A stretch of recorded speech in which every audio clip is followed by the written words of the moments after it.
जादुई रंग बिरंगी चूड़ियों का जादू। बहुत समय पहले की बात है। उधमपुर नामक गांव में सुनील अपनी बहन प्रिया के साथ रहा करता था। सुनील के माता पिता बचपन में ही गुजर गए थे। तब से सुनील ही अपनी बहन प्रिया की देखभाल किया करता था। दोनों भाई बहनों में बहुत प्यार था, लेकिन वे दोनों बहुत ही गरीब थे। सुनील बड़ी मुश्किल से दूसरों के छोटे मोटे काम करके कुछ पैसे कमा लिया करता था। उन्हीं से दोनों भाई बहनों का गुजारा चला करता था। सुनील ने अपनी पढ़ाई अपनी बहन की परवरिश करने के लिए छोड़ दी थी, लेकिन उसने अपनी बहन प्रिया को गांव के ही एक सरकारी स्कूल में दाखिला दिला रखा था, ताकि वो पढ़ लिख कर कुछ बन जाए और एक अच्छी नौकरी कर पाए, ताकि उसकी एक अच्छे लड़के से शादी हो सके और वो जीवन भर सुखी रहे। सुनील ने अपनी बहन प्रिया के लिए बहुत बड़े बड़े सपने देख रखे थे, लेकिन उनकी गरीबी ने उनका जीना हराम किया हुआ था। बहुत मेहनत करने के बाद भी सुनील इतने पैसे नहीं कमा पाता था कि वो दोनों भाई बहन रोज पेट भर खाना खाकर सो सके। सपनों को पूरा करने का तो सवाल ही नहीं पैदा हो पाता था।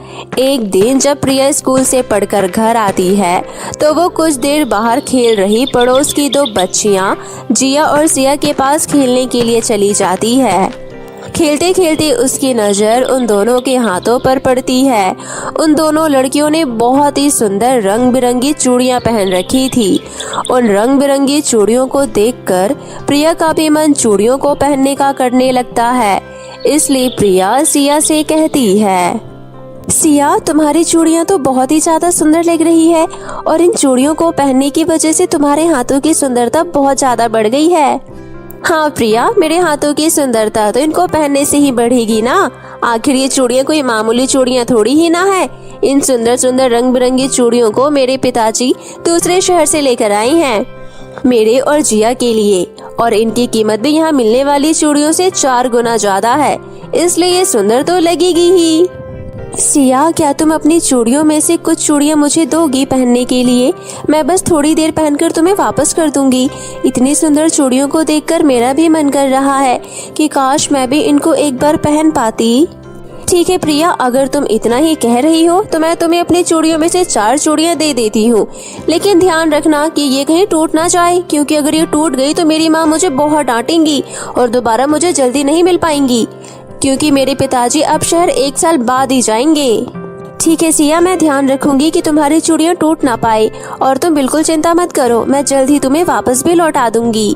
सिया प्रिया को अपनी चूड़ियों में से 4 चूड़ियां निकालकर दे देती है। उसके बाद तीनों वापस से खेलने लगती है। तभी अचानक सिया की माँ सिया और जिया दोनों को अंदर बुला लेती है। जल्दबाजी में सिया प्रिया से अपनी चूड़ियां लेना भूल जाती है और घर में चली जाती है। प्रिया को भी याद नहीं रहता कि उसने सिया को चूड़ियां वापस नहीं करी, और वो भी अपने घर वापस आ जाती है और घर का काम करने लगती है। तभी अचानक बर्तन धोते समय प्रिया से सिया की 2 चूड़ियां टूट जाती है। चूड़ियां टूटते ही प्रिया रोने लगती है और मन ही मन सोचने लगती है, हे भगवान, ये मुझसे क्या हो गया? सिया ने मुझे अपनी चूड़ियां इसी शर्त पर पहनने के लिए दी थी कि मैं उसकी चूड़ियों का ध्यान रखूंगी और उन्हें टूटने नहीं दूंगी और कुछ देर पहनकर उसे वापस कर दूंगी, लेकिन ये चूड़ियां तो मुझसे टूट गई। अब मैं सिया को चूड़ियां कैसे वापस करूंगी? और अगर मैंने सिया की चूड़ियों से वापस नहीं की तो वो मुझे चोर समझेगी और दोबारा कभी मुझसे बात भी नहीं करेगी। मेरी तो समझ ही नहीं आ रहा कि अब मैं क्या करूं, कैसे सिया को उसकी चूड़ियां वापस करूं। चूड़ियों के टूटने के गम के कारण प्रिया रोने लगती है और ये सोचकर घर से निकल जाती है कि अगर वो घर में ही रही और सिया चूड़ी वापस मांगने आई तो वो उसे चूड़ियां वापस कैसे देगी। घर से निकलने के बाद वो रोते रोते रास्ते पर चल रही होती है। चूड़ियों के टूट जाने के दुख के कारण उसे होश ही नहीं रहता कि कब वो चलते चलते घने जंगल में पहुंच गई है। लेकिन जैसे ही वो जंगलों में पहुंचती है, अचानक उसे बचाओ बचाओ की आवाज सुनाई देने लगती है। वो आवाज सुनकर इधर उधर देखती है, लेकिन कोई दिखाई नहीं देता। वो थोड़ा और आगे चलती है तो देखती है कि एक परी को किसी ने बांध रखा था और वो ही बचाने के लिए आवाज लगा रही थी। प्रिया तुरंत जाकर परी को खोलती है और उससे पूछती है, हे परी रानी, आपको यहाँ किसने बांध दिया था और आप अपनी शक्तियों को यूज करके खुद को क्यों नहीं छुड़ा पा रही थी? बेटी, मुझे यहाँ एक जादूगर ने अपनी जादुई शक्तियों से बांध दिया था, इसलिए मैं अपनी शक्तियों का उपयोग नहीं कर पा रही थी। लेकिन तुमने मुझे खोलकर मुझे उसके बंधन से आजाद करवाया है, इसके लिए तुम्हारा बहुत बहुत धन्यवाद। लेकिन बेटी, तुम ये तो बताओ कि आखिर तुम इस घने जंगल में क्या कर रही हो? परी के पूछने पर प्रिया परी को सारी बात बता देती है कि कैसे उससे उसकी दोस्त की दी हुई चूड़ियां टूट गई है और वो खुद इतनी गरीब है कि चूड़ियां खरीदकर उसे वापस नहीं कर सकती, और इसी उधेड़-बुन में वो इस घने जंगल में आ गई थी।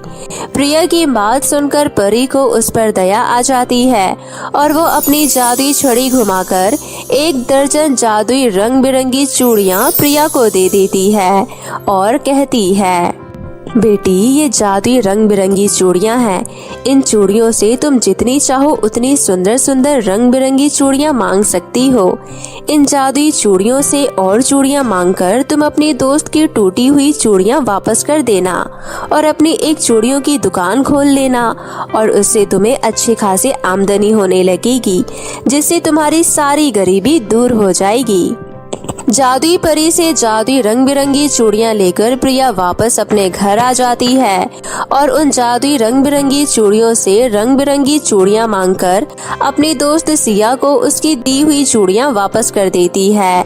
और उसके बाद उन्हीं चूड़ियों से वो रोज ढेर सारी चूड़ियां मांगकर बेचने लगती है, और कुछ ही दिनों में दोनों भाई बहनों की गरीबी पूरी तरह खत्म हो जाती है और वो दोनों गाँव के सबसे अमीर लोग बन जाते हैं। जादुई चूड़ियों की मदद से दोनों भाई बहन हंसी खुशी अपना जीवन व्यतीत करने लगती हैं। दुखियारी बोनी बहू के सुनहरे बाल। ठेकेदार मोतीलाल शहर के जाने माने रईस आदमी थे। उनके 2 बेटे थे, राहुल और केशव। राहुल बड़ा था और केशव छोटा। बड़े बेटे राहुल की शादी आरती नाम की लड़की से हो गई थी, परंतु उसकी शादी में एक दिक्कत आ रही थी। वो दिक्कत था उसका छोटा कद। उसके छोटे कद की वजह से उसको कोई लड़की नहीं मिल रही थी। इसी समस्या का समाधान लेकर एक दिन पंडित जी उनके घर आते हैं और कहते हैं, चिंता की कोई बात नहीं है ठेकेदार जी, मैंने जो लड़की देखी है वो लड़की बिल्कुल केशव के साथ मेल खाएगी। उसका कद भी केशव बाबू की तरह छोटा ही है। वो लोग भी अपनी बेटी सुनहरी के लिए एक छोटे कद का लड़का ढूंढ रहे थे। मैंने तुरंत उन्हें केशव की फोटो दिखा दी। उनको केशव बहुत पसंद आया है। ये तो बहुत खुशी की बात है पंडित जी। अच्छा हुआ आपने इस रिश्ते के लिए बात किया। आप जब कह रही हैं कि लड़की अच्छी है तो हमें भी कोई दिक्कत नहीं है। तो देर किस बात की है जी, हम कल ही लड़की देखने चलते हैं। वो सब तो ठीक है ठेकेदार जी, पर बस एक परेशानी है। कैसी परेशानी पंडित जी, बताइए।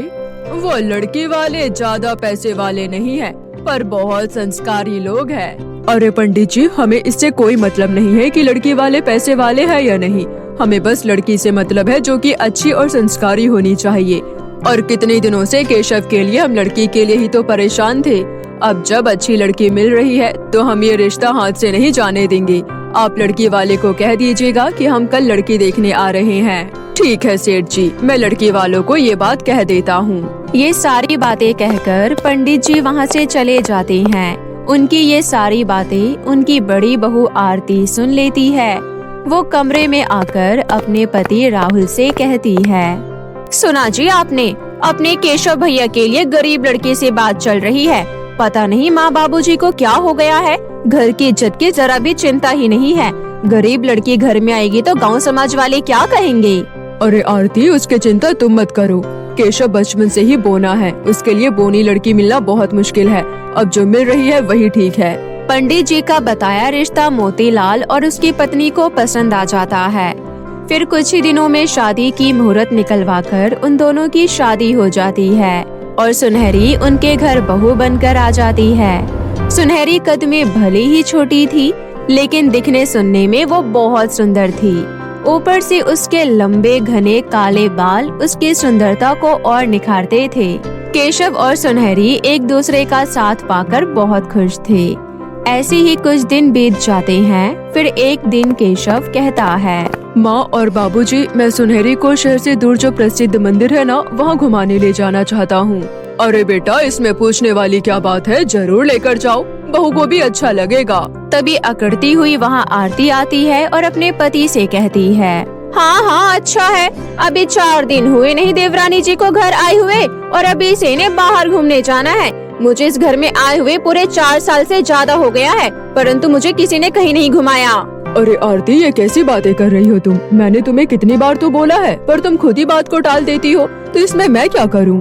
अरे आरती बहू, कोई बात नहीं, अगर तुम्हें भी घूमने जाना है तो तुम भी राहुल बेटे के साथ चली जाओ। नहीं, रहने दीजिए बाबूजी, मुझे कहीं नहीं जाना। इतना बोलकर आरती अपने कमरे में चली जाती है। तभी सुनहरी की सास कहती है, अरे सुनहरी बहू, आरती की बातों का बुरा मत मानना, वो थोड़ी जुबान की कड़वी है पर दिल से बड़ी साफ है। कोई बात नहीं माँ जी। बहू, तू सच में बहुत अच्छी है और तुम्हारे ये बाल तो बहुत ही सुंदर है। ये बाल तुम्हारी सुंदरता पर 4 चांद लगाते हैं। सच में तुम्हारे आ जाने से ऐसा लगता है कि जैसे घर में रौनक आ गई हो। बहू, मंदिर जाते वक्त ये पीली साड़ी पहनना, ये तुम पर बहुत अच्छी लगेगी। मैंने तुम्हारे लिए खास दुकानदार से मंगवाई है और ये लो सोने का सेट, उस साड़ी पर बहुत खिलेगा। पहली बार कहीं घर से बाहर घूमने जा रही हो तो थोड़ा अच्छे से तैयार होकर जाना तो बनता है। शुक्रिया माँ जी। इधर आरती सुनहरी को घर में इतना प्यार मिलता देखकर उससे ईर्ष्या करने लगती है। इस बोनी सुनहरी का तो कुछ करना ही होगा, ये बोनी बहुत तेज है। ऊपर से जब देखो तब सब इसके बालों की ही तारीफ करते रहते हैं। अगर मैं इसके बाल ही खराब कर दूं तो हाँ, ये अच्छा रहेगा। फिर एक रात आरती जब सुनहरी सो रही थी तो चोरी चुपके उसके कमरे में घुसकर उसके शैम्पू में एक बहुत ही खतरनाक केमिकल मिला देती है और चुपके से उसके कमरे से निकल जाती है। अब आएगा मजा, जब ये बोनी कल अपने बाल धोएगी तो अपने आप को शीशे में देख नहीं पाएगी। अगली सुबह जब सुनहरी उठकर नहाने जाती है और शैम्पू यूज करती है तो उसके बाल बहुत ज्यादा गिरने लगते हैं। अरे, ये मेरे बालों को क्या हो गया? मेरे बाल इतने ज्यादा गिर कैसे रहे हैं? सुनहरी जब बाथरूम से निकलकर कंघी करती है तो उसके सारे बाल कंघी के साथ ही निकल जाते हैं। ये देखकर सुनहरी बहुत परेशान हो जाती है। वो बिल्कुल टकली हो जाती है। हे भगवान, ये क्या हो गया? सुनहरी रोने लगती है। सुनहरी के रोने की आवाज सुनकर उसकी सास और उसके जेठानी आरती उसके कमरे में आती है और वो भी सुनहरी को ऐसे देखकर चौंक जाती है। अरे बहू, ये क्या हुआ? तुम्हारे बाल कहाँ गए?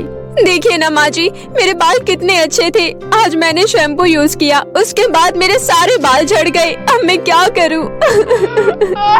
बहू, मन छोटा मत करो, कुछ ही दिनों में तुम्हारे बाल वापस आ जाएंगे। बस थोड़ा समय लगेगा, पर जिसने भी ये हरकत की है भगवान उसे कभी माफ नहीं करेगा। तभी मन ही मन आरती खुश होते हुए कहती है, कितनी भी कोशिश कर ले, अब तेरे बाल कभी वापस नहीं आएंगे बोनी। और आरती की बात सच हुई। जैसा आरती ने सोचा था वैसा ही हुआ। काफी दिन बीत गए परंतु सुनहरी के बाल वापस नहीं आ रहे थे। तभी एक दिन परेशान होकर सुनहरी अपने घर के बाहर बगीचे में बैठी बिल्ली को दूध पिला रही थी। उसे जानवरों से बातें करना बहुत अच्छा लगता था। वो रोजाना शाम को गली के जानवरों को खाना खिलाया करती थी। आज भी सुनहरी बिल्लियों को दूध पिला रही थी। तभी उनमें से एक बिल्ली कहती है, सुनहरी दीदी, क्या बात है? हम कुछ दिनों से देख रहे हैं आप बहुत उदास उदास हो, कुछ बात है क्या? बिल्ली को बोलते देख सुनहरी चौंक जाती है। अरे प्यारी बिल्ली, तुम तो इंसानी भाषा बोलती हो।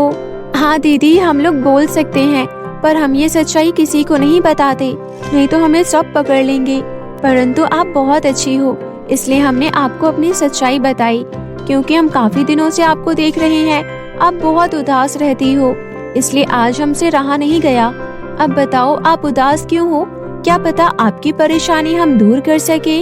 इधर सुनहरी बिल्लियों से बातें कर रही थी, तभी बगीचे में उसकी सास भी आ जाती है और वो दूर खड़ी होकर उनकी बातें सुनने लगती है। क्या बताऊं, जैसे कि तुम सबको भी पता है, मेरे बाल पहले बहुत अच्छे थे, फिर एक दिन मैंने अपने बाल धोए, उस दिन के बाद से मेरे सारे बाल झड़ गए, अब वो वापस ही नहीं आ रहे हैं। मैं बिल्कुल गंजी हो गई हूँ। इस रूप में मुझे कहीं बाहर जाने में भी शर्म आती है, इसलिए मैं खुद में बहुत शर्मिंदगी महसूस करती हूँ।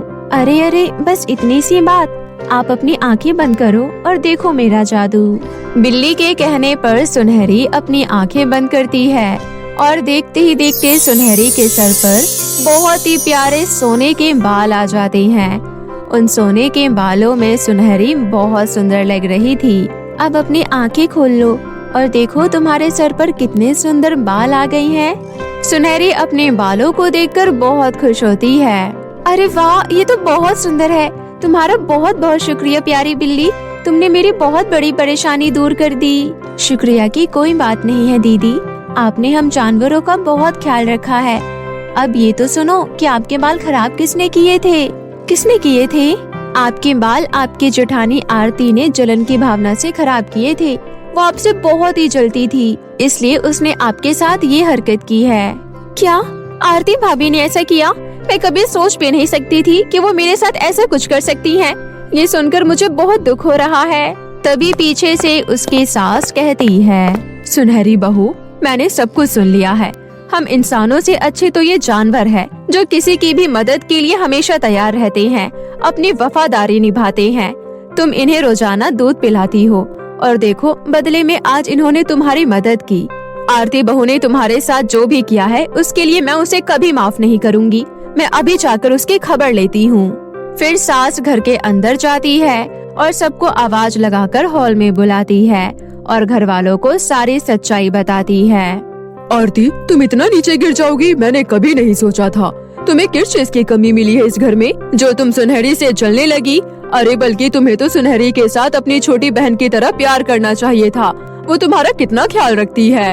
आरती भाभी, अगर सुनहरी चाहती तो वो भी आपसे नफरत कर सकती थी, आपकी हाइट देखकर आपसे जल सकती थी, परंतु उसने ऐसा बिल्कुल नहीं किया क्योंकि उसका मन साफ है। छोटी हाइट का तो मैं भी हूँ, तो क्या मैं ये समझूं कि आप मुझसे भी नफरत करती हैं? अगर ऐसा है तो मैं और सुनहरी इस घर में नहीं रहेंगे, ये घर छोड़कर हमेशा के लिए चले जाएंगे। सबकी बातें सुनकर आरती को अपनी गलती का एहसास होता है और वो कहती है, नहीं नहीं, ऐसा मत कहिए देवर जी, मुझे माफ कर दीजिए आप सब लोग। मैं जलन में अंधी हो गई थी। आप लोग प्लीज ये घर छोड़कर मत जाइए, नहीं तो मैं अपने आप को कभी माफ नहीं कर पाऊंगी और मैं वादा करती हूँ कि आगे से अपने ये हरकत छोड़ दूंगी। अरे माफी मांगना है तो सुनहरी बहू से मांग। हाँ माँ जी, सुनहरी मुझे माफ कर दो, मुझसे बहुत बड़ी भूल हो गई। आरती सभी घर वालों से हाथ जोड़कर माफी मांगती है। सुनहरी के कहने पर सभी घर वाले आरती को माफ कर देते हैं और सुनहरी भी बड़ा दिल रखकर आरती को माफ कर देती है। उस दिन के बाद से सभी कुशल पूर्वक एक साथ रहने लगते हैं। जादुई अखबार की फ्रॉक। एक समय की बात है, चांदनी चौक शहर में संध्या नाम की एक लड़की अपनी माँ बसंती और पिता सुनील के साथ रहती थी। संध्या के माता पिता बहुत गरीब थे। संध्या के पिता गांव में चप्पल बनाने और चप्पल ठीक करने का काम किया करते थे। संध्या की माँ अपनी दहेज में लाई हुई सिलाई मशीन से गांव के लोगों के कपड़े सिला करती थी, जिससे उसे कुछ पैसे मिल जाते थे और वह उन पैसों से घर का गुजारा करती थी। सुनील अपने काम से ज्यादा पैसे नहीं कमा पाता था। गांव में सभी लोग गरीब थे, इसलिए वो बहुत कम चप्पल खरीदते थे। एक बार चप्पल लेने के बाद उसे सुनील से ठीक करवा लिया करते थे। सुनील अपने घर के बाहर एक छोटी सी जगह पर बैठा करता था। वहीं पर ग्राहक आते थे और सुनील से अपनी चप्पल ठीक करवाते थे। अरे भाई, जरा ये चप्पल तो सिल देना, मेरी बेटी ने कूद कूद कर इसे तोड़ दिया है। हाँ हाँ, लाओ बहन, अभी ठीक कर देता हूँ। सुनील चप्पल सिलने का सामान बाहर निकाल लेता है और चप्पल सिलकर उसे दे देता है। बहुत बहुत धन्यवाद। अगर तुम इस गांव में चप्पल ठीक नहीं करते तो आज हमें शहर जाकर नई चप्पल लेकर आनी पड़ती। शहर में चप्पल के दाम कितने ज्यादा है। अच्छा ये बताओ, चप्पल सिलने के कितने रुपए दे दूं? 5 रुपए हो गए हैं। वो औरत सुनील को रुपए देकर घर वापस चली जाती है। सुनील पूरे दिन भर में 2 या 3 चप्पल ही ठीक किया करता था और उसकी हफ्ते में 1-2 नई जोड़ी चप्पल भी बिक जाया करती थी, परंतु इन पैसों से उसका गुजारा कहाँ हो पाता था। अपने पति को सहारा देने के लिए और घर का खर्च चलाने के लिए संध्या की माँ भी गांव में लोगों के छोटे मोटे कपड़े सिल देती थी और उनसे पैसे ले लेती थी। सुनील अपनी बेटी को गांव की सरकारी स्कूल में पढ़ा रहा था और उसकी पढ़ाई का खर्चा उठा रहा था। इसी तरह समय बीत रहा था और संध्या ने अपनी 12वीं कक्षा गांव के सरकारी स्कूल से पास कर ली। इसके बाद संध्या एक फैशन डिजाइनर बनना चाहती थी। फैशन डिजाइनिंग का कोर्स पता करने के लिए संध्या शहर जाती है। तब वहां जाकर उसे पता चलता है कि कॉलेज में एडमिशन लेने के लिए उसे 2 लाख रुपए देने होंगे, तब उसका एडमिशन शहर के फैशन डिजाइनिंग वाले कॉलेज में हो पाएगा। संध्या जानती थी कि उसके घर की आर्थिक स्थिति सही नहीं है, फिर भी वो कैसे न कैसे करके अपनी माँ से बात करती है। माँ, आपको पता है ना, मैंने 12वीं कक्षा कितने अच्छे अंकों से पास करी है। माँ, अब मैं चाहती हूँ कि मैं फैशन डिजाइनिंग का कोर्स करूँ। मैं एक फैशन डिजाइनर बनना चाहती हूँ। लेकिन संध्या बेटी, तुम जानती हो ना हमारे घर की आर्थिक स्थिति कितनी खराब है और तुम्हारी फैशन डिजाइनिंग के कोर्स में तो बहुत पैसा लग जाएगा। माँ प्लीज, मैंने बचपन से लेकर आज तक आपसे कुछ नहीं मांगा है। प्लीज मुझे इस बार शहर के फैशन डिजाइनिंग कॉलेज में एडमिशन दिलवा दीजिए। ठीक है, मैं आज रात को तुम्हारे पिताजी से बात करके बताती हूँ। तुम्हारे कॉलेज की फीस कितनी लगेगी मुझे बता दो। माँ, फैशन डिजाइनिंग की कॉलेज की फीस तो बहुत ज्यादा है, पर मैंने 12वीं कक्षा में बहुत अच्छे अंक प्राप्त किए थे, जिस वजह से मुझे स्कॉलरशिप मिली है। स्कॉलरशिप लगाने के बाद मुझे 2 लाख रुपए और भरने होंगे, तब मुझे एडमिशन मिलेगा। क्या कहा? 2 लाख रुपए? ये तो बहुत ज्यादा है। इतने पैसे तो हमारे पास है भी नहीं और तुम्हारी शादी भी तो करनी है। माँ प्लीज कुछ भी करके आप बस मेरे कॉलेज की फीस भर दीजिए। उसके बाद मैं आपसे वादा करती हूँ मैं बहुत अच्छी फैशन डिजाइनर बनूंगी और थोड़े ही समय में मैं इतना पैसा फिर से कमा लूंगी। संध्या अपनी माँ को अपनी सारी बातें समझाती है। उसके बाद वो अपने कमरे में चली जाती है। संध्या की माँ संध्या के पिताजी के आने का इंतजार कर रही थी। शाम को जब सुनील घर वापस आता है तो सब लोग एक साथ बैठकर खाना खाते हैं। खाना खाने के बाद संध्या की माँ सुनील से कहती है, सुनो जी, हमारी बिटिया संध्या फैशन डिजाइनिंग का कोर्स करना चाहती है। हमारे पास कुछ पैसे रखे हुए हैं, तो मैं आपसे ये पूछना चाहती हूँ कि मैं क्या संध्या का फैशन डिजाइनिंग के कॉलेज में एडमिशन करा दूँ? हाँ हाँ, क्यों नहीं। हमारी बिटिया बहुत समझदार है, पढ़ने लिखने में सबसे आगे है, मुझे इस पर पूरा विश्वास है। पर वो दरअसल बात ये है कि घर में तो केवल कुछ ही रुपए रखे हुए हैं, तो मैं सोच रही थी कि क्यों ना मेरे रखे हुए गहने को मैं गिरवी रखवा दूं। समय आने पर पैसे देकर वापस ले लेंगे। हाँ हाँ, क्यों नहीं। आखिर हमारी एक ही तो बेटी है, हमें भी तो उसके सपने पूरे करने हैं। वैसे भी हमने उसकी आज तक कौन सी ख्वाहिश पूरी कर पाई है। अगर वो फैशन डिजाइनर बनना चाहती है तो कोई बात नहीं, तुम अपने गहने गिरवी रख दो। अपने माता पिता की ये बात संध्या सुन लेती है। ये सब सुनकर उसकी आंखों में आंसू आ जाते हैं। माँ आप कितनी अच्छी हैं। माँ, मैं आपसे वादा करती हूँ मैं पूरे मन लगाकर फैशन डिजाइनिंग का कोर्स करूँगी और आपके गिरवी रखे हुए गहनों को मैं वापस लेकर आऊंगी। अगले ही दिन संध्या की माँ अपने गहने को सुंदर के पास गिरवी रख देती है और बदले में पैसे ले आती है। संध्या उन पैसों से अपना एडमिशन फैशन डिजाइनिंग कॉलेज में कर लेती है। शहर का कॉलेज बहुत बड़ा कॉलेज था, जहाँ पर सभी बच्चे नए नए डिजाइन के कपड़े पहनकर कॉलेज पढ़ने आते थे। संध्या जब पहले दिन अपने कॉलेज जाती है तो वो देखती है कि कॉलेज कितना बड़ा है। चारों तरफ सभी लोग घूम रहे हैं। अरे वाह, ये कॉलेज तो बहुत अच्छा है और यहाँ पर कितने सारे बच्चे हैं जो फैशन डिजाइनिंग का कोर्स करने आए हैं। संध्या ने इससे पहले कॉलेज नहीं देखा था। संध्या जब अपनी कक्षा में जा रही होती है तभी कुछ लोग आकर संध्या की रैगिंग करने लगते हैं। अरे ओ मैडम, कहाँ जा रही हो? इधर आओ जरा। क्या आप मुझे बुला रहे हैं? हाँ हाँ, तुम्हें ही बुला रहे हैं बहन जी, इधर तो आओ। बहन जी आ गई है, जरा इसके कपड़े तो देखो कितने अजीब लग रहे हैं, ऐसा लग रहा है गांव से आई है। एक बात बताओ, तुम ये इतना गंदा सा सूट किससे सिलवा कर आई हो? नहीं नहीं, ये सूट गंदा नहीं है, इसे मेरी माँ ने खुद सिला है। अच्छा, तो तुम्हारी माँ इतने गंदे कपड़े सिलती है क्या? हाँ हाँ, तभी तो अपनी बेटी को इस कॉलेज में पढ़ने के लिए भेजा है, ताकि वो फैशन डिजाइनिंग सीख ले और उसकी तरह गांव में कपड़े सिलने लग जाए। कॉलेज के सभी सीनियर संध्या का मजाक बना रहे थे कि तभी वहाँ पर एक प्रोफेसर आ जाता है। प्रोफेसर को देखकर सीनियर वहाँ से भाग जाते हैं। संध्या बहुत ज्यादा डरी हुई थी। वो चुपचाप धीरे धीरे अपनी कक्षा में चली जाती है। कक्षा में सभी विद्यार्थी बैठे हुए थे, परंतु कोई भी पढ़ाई नहीं कर रहा था। कुछ लोग फोन चला रहे थे और कुछ लोग आपस में बैठकर बातें कर रहे थे। पर संध्या ने तो मन में ठान लिया था कि वो एक बहुत अच्छे फैशन डिजाइनर बनेगी। संध्या अपने कॉलेज में लगातार पढ़ाई करती थी और घर पर जाकर उसकी प्रैक्टिस भी करती थी। इसी तरह समय बीत रहा था। एक दिन संध्या के कॉलेज में एनुअल फंक्शन मनाया जा रहा था, जिसमें सभी को फैशन डिजाइनर का हुनर दिखाना था। संध्या भी उस कंपटीशन में अपना नाम लिखवा लेती है। घर पर आकर संध्या अपनी माँ को सब कुछ बताती है। माँ, आपको पता है हमारे कॉलेज में फैशन डिजाइनर कंपटीशन है। जो भी इस कंपटीशन को जीतेगा उसे पूरे 2 लाख रुपए जीतने का मौका मिलेगा। अरे वाह, ये तो बहुत ही अच्छी बात है। क्या तुमने सोचा है कि तुम फैशन डिजाइनिंग में क्या बनाओगी? हाँ माँ, मैंने सोचा है। मैंने जो भी आज तक कॉलेज में सीखा है, मैं वो सब मिला जुला कर एक बहुत अच्छा ड्रेस बनाऊंगी। लेकिन बेटी, ड्रेस बनाने के लिए तो हमें बहुत ही सुंदर कपड़ा लेकर आना होगा और उस ड्रेस को सजाने के लिए सुंदर और महंगा मटेरियल भी लाना होगा, और इन सब के लिए तो हमारे पास बिल्कुल पैसे नहीं हैं। हाँ माँ, ये सब तो मैंने सोचा ही नहीं, पर अब चिंता मत करो, मैं कुछ न कुछ जरूर सोच लूंगी। फैशन डिजाइनिंग का कंपटीशन आने वाले 2 दिन में ही था। उन 2 दिनों में संध्या को एक खूबसूरत ड्रेस बनाकर तैयार करना था, परंतु पैसे ना होने की वजह से संध्या कपड़ा नहीं खरीद पाती है और उसे कुछ समझ नहीं आता है। तभी संध्या को अपने घर में टेबल पर रखे हुए कुछ अखबार नजर आते हैं।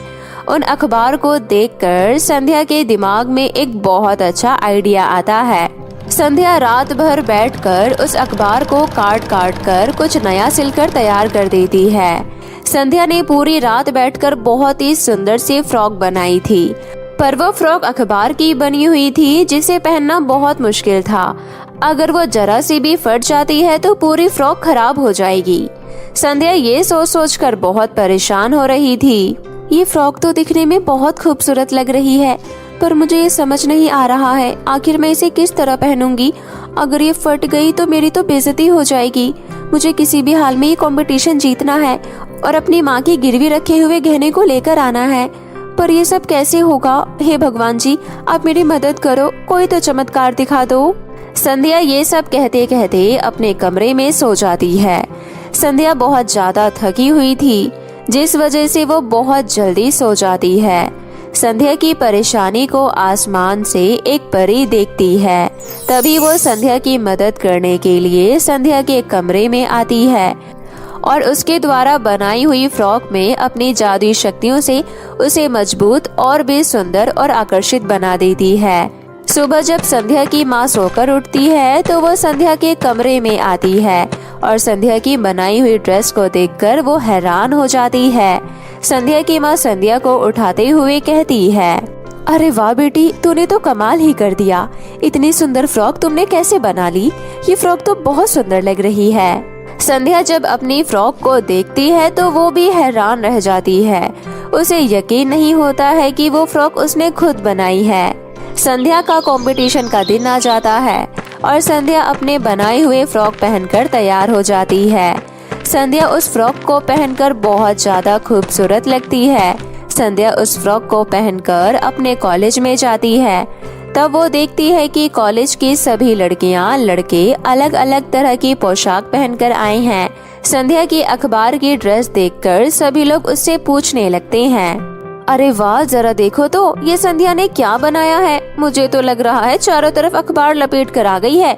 कहीं ऐसा ना हो जरा सी भी हवा आए और इसका सारा अखबार उड़ जाए। अरे इस गरीब के घर में कुछ मिला ही नहीं होगा इसे। तभी तो अखबार की बनी हुई ड्रेस पहन कर आ गई है। अगर इसके बस की नहीं थी फैशन डिजाइनिंग करनी तो फिर फालतू में क्यों एडमिशन करा लिया। संध्या सबकी बातों को अनसुना कर देती है और उसके बाद कॉलेज में स्टेज पर परफॉर्मेंस होने लगती है। एक एक करके सभी अपना ड्रेस दिखाने लगते हैं। उसके बाद संध्या की बारी आती है। संध्या भी अपनी अखबार की बनी हुई ड्रेस पहनकर स्टेज पर जाती है। वो ड्रेस देखकर जजेस को बहुत अच्छा लगता है, कुछ ऐसा जजेस ने पहले कभी नहीं देखा था। संध्या की इस कलाकारी को देखते हुए संध्या को विजेता घोषित कर दिया जाता है और संध्या को इनाम दिया जाता है। संध्या वो इनाम लेकर बहुत ज्यादा खुश होती है। इनाम लेने के बाद संध्या सीधे सुंदर के पास जाती है और अपनी माँ के गिरवी रखे हुए गहने को ले आती है। घर जाकर संध्या अपनी माँ को सारी कहानी बताती है। बेटा, मुझे तो तुझ पर पूरा भरोसा था कि तू ही ये कंपटीशन जीतेगी, और देख तेरे घर से जाने के बाद क्या हुआ। हमारे घर के हालात खुद ब खुद इतना बदल गया है। संध्या अपने चारों तरफ घर के हालात देखती है तो वो देखती है कि अब वो उसकी टूटी फूटी झोपड़ी एक सुंदर से घर में बदल गई है। संध्या को ये सब देखकर हैरानी होती है। तभी उसकी अखबार की फ्रॉक से आवाज आती है। घबराने की कोई जरूरत नहीं है, ये सब मैंने किया है। संध्या, तुम एक बहुत अच्छी लड़की हो और तुमने अपने जीवन में बहुत संघर्ष किए हैं, इसलिए आज के बाद मैं हमेशा तुम्हारे साथ रहूंगी और तुम्हें जब भी किसी चीज की आवश्यकता हो तो तुम मुझसे मांग सकती हो। मैं एक जादुई अखबार की फ्रॉक हूँ। क्या कहा? जादुई अखबार की फ्रॉक? संध्या को अपने घर की स्थिति देखकर बहुत अच्छा लगता है और वो इनाम के पैसे भी जीत जाती है। इनाम के पैसों से वो अपनी माँ के गहने भी वापस अपनी माँ को लौटा देती है और उसके बाद संध्या की अखबार की ड्रेस की खबर सारे अखबारों में छप जाती है और अब सभी लोग संध्या के घर इंटरव्यू लेने आते हैं और संध्या बहुत ज्यादा फेमस हो जाती है। संध्या के घर पर बड़े बड़े कॉन्ट्रैक्ट आते हैं और धीरे धीरे करके संध्या बहुत पैसे कमा लेती है